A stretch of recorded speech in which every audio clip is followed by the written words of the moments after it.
Dubai के शेख ने कहा है कि तुम लोग पीछे रह गए दुनिया से, मतलब इस चीज़ को उसने पॉइंट किया और हमें क्रिटिसाइज़ किया कि हमारी इकोनॉमी आपको पता है पीछे है। उसने इस चीज़ को क्यों क्रिटिसाइज़ किया और क्यों हमारी इतनी इंसल्ट की? जब वो फकीर बन के फिरते रहेंगे तो अपने मुल्क की तो इंसल्ट है। और इंडिया इसीलिए आगे जा रहा है कि वो जैसा भी है वो हम लोगों को कुछ नहीं कह रहा है, ठीक है। दुश्मनी अपनी जगह है सारा कुछ, लेकिन जिस तरह के पाकिस्तानी है, गांधी एक आइकन है। वो जो बात कर रहे हैं वो वाकई नो डाउट हम अगर कहीं ना कहीं पीछे हैं तो इन लेग पुलिंग की वजह से ही पीछे हैं। लड़की का हक था कि वो जो चाहे कह सकती है, जैसे कहने के। जय हिंद दोस्तों, राम राम। सबसे पहले तो भाई हाथ जोड़कर सभी को हैप्पी दिवाली, आपको और आपके परिवार को। तो टॉपिक ये है कि एक पाकिस्तान की टिकटॉकर है, उसने क्या किया, वो एक म्यूजियम में जाती है और वहाँ पर गांधी जी और जो मोहम्मद अली जिन्ना है उनके स्टैचू को देखकर वहाँ पर महात्मा गांधी जी की इंसल्ट करती है। वो वीडियो में अभी दिखाऊंगा, वो पूरी दिखनी है। तो उसके ऊपर यूएई को पता लगा, तो यूएई के शेख ने भाई साहब पाकिस्तान की उस लड़की की क्या बेइज्जती किया। उसने उनको बता कि तुम इसलिए तुम है जो भूखे मर रहे हो, यानी कि तुम है जो कपड़े देखते हो क्या पहन रखे क्या नहीं, तुम अपने मुल्क को नहीं देख रहे। तो पूरी वीडियो को रिएक्शन लीजिए, आप भी अपने कीमती शब्द जरूर रखें। तो वीडियो स्टार्ट करते हैं। आप देख सकते हैं आपका गांधी साहब हमारे पाकिस्तान में, इधर उसका भी स्टैचू रखा गया, बट बेचारा नंगा मंगा है, इसको कपड़े नहीं कंप्लीट मिले। बड़े अफसोस की बात है। एक हमारे कायदे आज़म मोहम्मद अली जिन्ना, क्या पर्सनैलिटी है, सच में बहुत गलत, ड्रेसिंग वीआईपी और सब कुछ वीआईपी। बट खैर गांधी साहब इस दुनिया में नहीं रहे और कायदे आज़म मोहम्मद अली जिन्ना भी नहीं रहे, तो अल्लाह ताला से दुआ करते हैं अल्लाह ताला इनकी मग़फ़िरत फरमाए। और क्या कह सकते हैं, बेचारा गरीब मुल्क, गरीब कपड़े नहीं है ना बेचारे पास, तो सैड। कोई बात नहीं है, चलता रहता है। इंडिया वालों टेंशन नहीं लेनी, बेचारा गरीब मुल्क, गरीब कपड़े। या फितना खोर चोर हो ये फितना, और तुम जो आदमी का बारे में बात करते वो गांधी जी है और वो इंडिया बनाया, और तुम इन लोग का नाम क्यों बदनाम करते? क्यों तुम मनते इन लोग लफड़ा में होएगा? क्यों तुम इंडिया के बारे में सब बोलता है?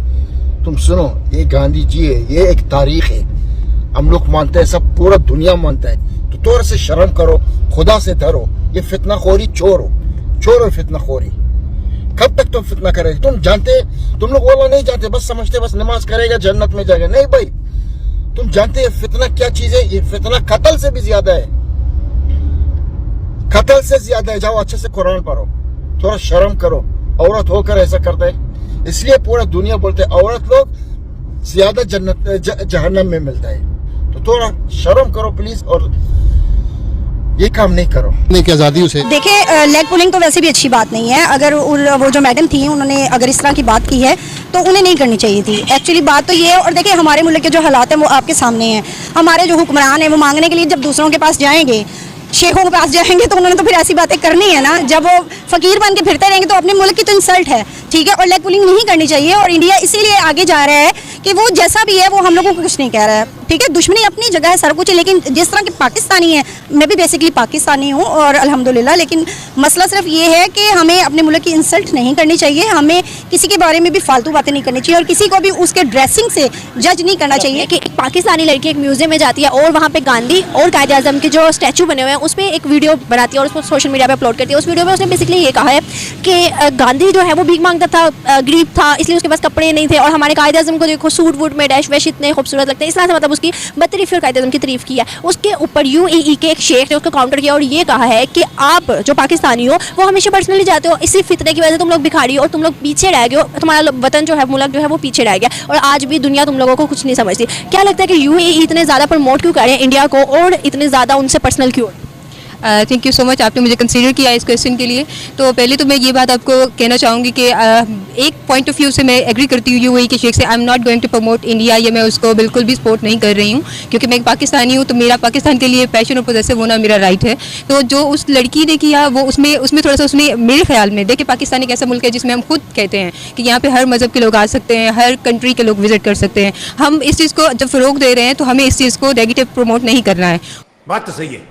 उन्होंने क्या किया है कि इसको लेकर अगर कोई लेग पुलिंग, क्योंकि देखिए हमारी सोसाइटी का भी एक ये प्रॉब्लम है कि हम लेग पुलिंग की तरफ बहुत जाते हैं, तो उन्होंने वो जो भी बच्ची हैं जो फीमेल है उन्होंने ये इस चीज़ को वैसे ही एज यूजुअल हैबिचुअली उन्होंने इस चीज़ को प्रमोट किया, जिसकी वजह से कोई ना कोई रिएक्ट तो आना होता है। अब जो शेख हैं वो इसलिए रिएक्ट कर रहे हैं और उन्होंने पाकिस्तान को एक रियल बेस पे बोला है। एक्चुअली हमें ज़रूरत है हमें चेंज करने की। वो जो बात कर रहे हैं वो वाकई नो डाउट हम अगर कहीं ना कहीं पीछे हैं तो इन लेग पुलिंग की वजह से ही पीछे हैं। गांधी एक आइकन है, कायदे आज़म भी एक आइकन है। ये मतलब खुद एक दो तरह की डिफरेंट पर्सनालिटीज़ हैं जिनमें कोई भी बाइसनेस नहीं थी। उन्होंने मुस्लिम्स को उस तरह से सपोर्ट किया, उन्होंने इंडियाज़ को उस तरह से सपोर्ट किया। जस्ट हमारा फ़र्क जो था वो नज़रिए का था। आपको लगता है कि किसी की ड्रेसिंग स्टाइल से उसको जज करना चाहिए? बिल्कुल भी नहीं, बिल्कुल भी नहीं। देखिए, अपनी पर्सनालिटी को किस तरह से ग्रूम करना है, कैसे प्रेजेंट करना है, ये आपका अपना इंटरेस्ट भी है और आपका राइट भी है। वो जिसमें कंफर्टेबल थे, बट आप देखिए कि उन्होंने उनके अचीवमेंट्स क्या हैं। उनके अचीवमेंट्स उनके वो एक शॉल से डिफेंड नहीं की जा सकती, हम उनको अंडर एस्टिमेट नहीं कर सकते। तो मेरे ख्याल में कहीं ना कहीं, बाकी रही बात शेख ने क्यों इंडिया को डिफेंड किया, क्योंकि इंडिया लेग पुलिंग में इतना नहीं आता है। इंडिया आईटी में सबसे ज़्यादा आज क्यों आगे जा रहा है, क्योंकि वो इन तरह की चीज़ों को प्रमोट नहीं करता। हम अपना जो एंगर है वो मुख्तलिफ मीडिया के जरिए आगे प्रमोट करते हैं, जो कि हमें नहीं करना चाहिए। जबकि इंडिया से हमें इस तरह की रिसीविंग कम है। तो हमें सबसे बड़ा पॉइंट तो ये है कि हमें यहाँ पे ज़रूरत है कि हम खुद को चेंज करें। ऐसे ही है। एक और सवाल मेरा आपसे ये है कि आपको क्या लगता है आज दुनिया जो है वो इज्जत कर रहा है इंडियंस की। देखो बड़े बड़े जो हैं वो सब इंडियंस हैं। अगर हम पाकिस्तान की बात करें तो पाकिस्तान हमेशा ये बात कहते हैं कि ये एक लॉबी है जिसकी वजह से पाकिस्तानियों को आगे नहीं भेजा जाता, इंडियंस को आगे भेजा जाता। क्या आपको लगता है सच में ये कोई एक लॉबी है? मैं ये इस बात से तो टोटली एग्री नहीं करूंगी, बट एक बात है कि इंडिया क्यों आगे प्रोग्रेस कर रहा है, क्योंकि इंडिया लेग पुलिंग में नहीं आ रहा है। इंडिया टेक्नोलॉजीज़ को अडॉप्ट कर रहा है, इंडिया उसकी तरफ जा रहा है, क्योंकि आगे दौर इसका है। अब मैं यूएई की बात करूँ तो यूएई में मैनेजरियल पोस्ट को अगर बहुत सी कंपनीज में आप देख ले तो वहाँ इंडियंस हैं, जबकि पाकिस्तानी लेबर पोस्ट पे हैं। तो ये रीज़न है, पाकिस्तानी खुद को ग्रोथ में लाना ही नहीं चाहते, खुद को ग्रो ही नहीं करना चाहते। तो ये एक बड़ा रीज़न है। देखिए हमने 75 इयर्स को वेस्ट कर दिया। एक हमने यहाँ पे डेवलपमेंट नहीं की, यहाँ इंडस्ट्रीज नहीं इतनी अच्छी लगी, मैन्युफैक्चरिंग लोकल नहीं है यहाँ पर। अगर हम इंडिया की बात करें वहाँ 75 इयर्स में कितना कुछ बन गया। आने वाला टाइम आप पाकिस्तान के लिए कैसा देखते? थोड़ा स्केरी है, इसमें कोई शक नहीं है, थोड़ा स्केरी है। बिकॉज पाकिस्तान में बजाय इसके कि हम आगे जाएं, हम ग्रोथ, हम प्रोडक्टिविटी की तरफ जाएं, हम पॉलिटिकली बेस पे बहुत ज़्यादा यूज़ किए जा रहे हैं। पॉलिटिकली हम लोग इतने मैनिपुलेट हो गए हैं कि हमें जस्ट इस बात से कंसर्न, हमारे न्यूज़ का सबसे बड़ा टॉपिक ये है कि पॉलिटिक्स में क्या चल रहा है। हमारे जो एग्जाम्स आते हैं, लाइक मैं खुद कंपेटिटिव एग्जाम्स दे रही हूँ, उसमें ये होता है कि आपका सबसे बड़ा टॉपिक, ये हॉट टॉपिक्स होते हैं कि इसने इस पार्टी ने ये किया, उस पार्टी ने वो किया, हम इसी में ही टाइम वेस्ट कर रहे हैं। तो ये प्रॉब्लम। मैं इंडियन लीडरशिप की बात करूँ तो किस नज़र से देखते हो उन्हें? आई थिंक ये कहीं ना कहीं वहाँ पे भी हैं, बट ये है कि उनके लोगों में अवेयरनेस है, वो उनको बहुत ज़्यादा फॉलो नहीं करते। अच्छा एक और आखिरी सवाल मेरा आपसे ये है कि हमेशा इंडियंस कहते हैं कि पाकिस्तानी जो है वो अनएजुकेटेड है, मतलब उनकी एजुकेशन ऐसी है जैसे ना होने के बराबर है। और अगर हम देखें क्या वजह है कि हम इसीलिए पीछे रह गए कि हम अनएजुकेटेड, मतलब एजुकेशन ऐसी है जो कि ना होने के बराबर है, या कोई और वजह है? हम लोग एक्चुअली सबसे इसमें जो सबसे बड़ा लैक है वो ये है कि हम अपनी जो फीमेल है उनको एजुकेट नहीं करते हैं, क्योंकि हमारा ज़्यादातर परसेंटेज फीमेल पर डिपेंड कर रहा है। हमारे पास फीमेल की तादाद ज़्यादा है, हम उनको एजुकेट नहीं करते। अगर करते हैं तो हम उन्हें इकोनॉमी में पार्टिसिपेट नहीं करने देते। पाकिस्तान की प्रोडक्टिविटी में किसी को परमिशन नहीं है, किसी को बहुत जल्दी शादी कर दी, तो उनके अपने अपने ट्रॉमाज है, फीमेल्स लेकर ज़्यादा डिप्रेशन में जा रही हैं। तो आई थिंक हम अपने एक हिस्से को बिल्कुल डोमिनेटिंग साइड पे आने ही नहीं देते, उन्हें हमने दबा के रखा हुआ है। बाकी बच्चे मेल वो कितना प्रोडक्टिविटी कर लेंगे। इंडिया में दोनों के लिए इक्वल अपॉर्चुनिटीज़ हैं। बहुत अच्छा लगा आप दोनों से बात करके, thank you so much. 75 years हमने वेस्ट कर दिया। हमारे यहाँ पर डेवलपमेंट उस तरह से नहीं हुई। अगर हम देखें तो इंडस्ट्रीज नहीं है, local manufacturing, made in China आज भी हम यूज़ करते हैं। क्या आपको लगता है कि इंडिया ने मेड इन इंडिया को इतना प्रमोट करा दिया कि आज भी अरबों मालिक हैं वो इंडिया के साथ ट्रेड करना चाह रहे हैं? आने वाला टाइम आप पाकिस्तान के लिए कैसा देख? देखिए जो हालात चल रहे हैं उसमें तो कुछ समझ ही नहीं आ रहा है। जैसे आज इमरान खान साहब नाअहल करार दिए गए हैं, अब आप देखें तोड़ फोड़ शुरू होने वाली है और लोग सड़कों में निकलने वाले हैं, नहीं मुल्क की बर्बादी का अपनी ही इमलाक को नुकसान पहुंचा रहे हैं। मैं तो इस चीज़ के बहुत खिलाफ हूँ। मतलब हमें भी सोचना चाहिए और जो इमरान खान साहब हैं उनके साथियों को भी सोचना चाहिए। एक्चुअली जो हम करने जा रहे हैं वो अपना ही नुकसान है। तो माइंडसेट चेंज होगा, हम लोगों का पॉजिटिव माइंडसेट नहीं आएगा, कुछ नहीं हो सकता। ये बड़ी अच्छी बात कही आप। का हक था कि वो जो चाहे कह सकती है, जैसे कहने की आज़ादी उसे, अगर उन्होंने उसका डिफेंड तो भी गलत है, क्योंकि अगर देखें तो उसने बात की है जो उसका दिल चाहा है। तो गांधी का अपना खैर हम नहीं क्रिटिसाइज़ नहीं कर सकते कि वो उसके पास कपड़े नहीं हैं और उन्होंने पहने हुए, मगर अगर वो डिफेंड करते हैं, इंडिया को ज़्यादा उनके हक़ में बात करते हैं, तो इसका तो बिजनेस है उनके साथ, ज़्यादा कारोबारी लेन देन है। पाकिस्तान उस लिहाज से कमज़ोर है, तो शायद इसलिए ईजी है पाकिस्तान को क्रिटिसाइज़ करना। इस बात को अगर हम देखें कि जैसे दुबई के शेख ने कहा है कि तुम लोग पीछे रह गए दुनिया से, मतलब इस चीज़ को उसने पॉइंट किया और हमें क्रिटिसाइज़ किया कि हमारी इकोनॉमी आपको पता है पीछे है।